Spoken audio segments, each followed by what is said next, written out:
La pandémie de Covid-19 a donné lieu à des avancées spectaculaires dans la technologie des vaccins, mais elle a également mis en évidence l'importance du partage d'informations. L'échange et l'accès à des informations cliniques peuvent être déterminants pour assurer les soins nécessaires aux patients.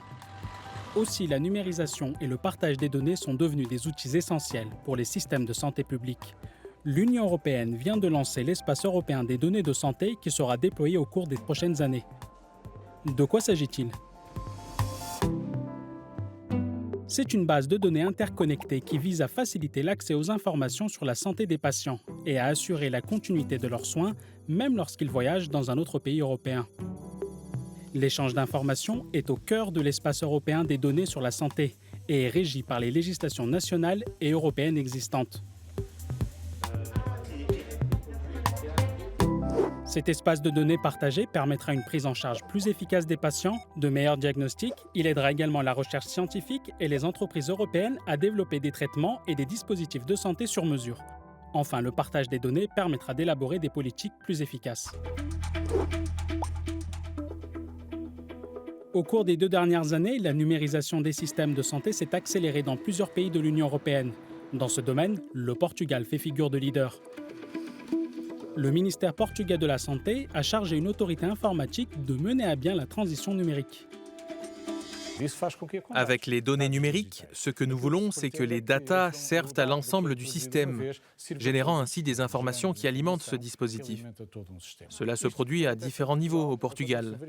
Aujourd'hui, nous disposons de données cliniques provenant d'informations médicales liées à chaque utilisateur. Le Portugal a quasiment abandonné les ordonnances papier.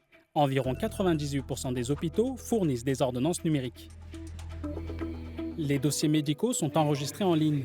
Les patients peuvent accéder à leurs informations de santé via un site web et une application pour smartphone, où ils peuvent également bénéficier de téléconsultations avec un médecin.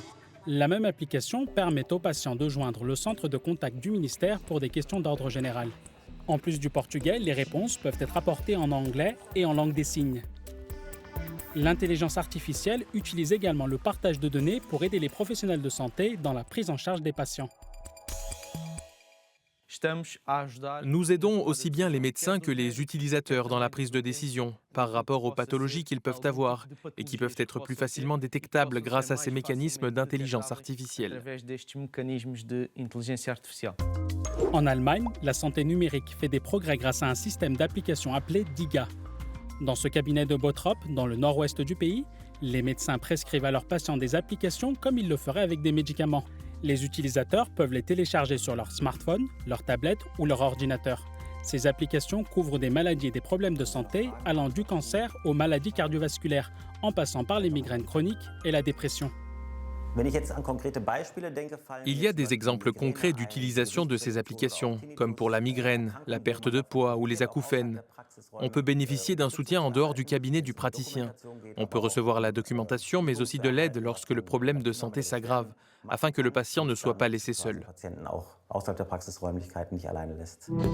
La création d'un espace européen des données de santé marque une révolution dans le domaine de la médecine et une nouvelle ère de coopération. Les pays membres de l'Union travaillent à présent sur des règles communes pour s'assurer que ces données sont partagées en toute sécurité.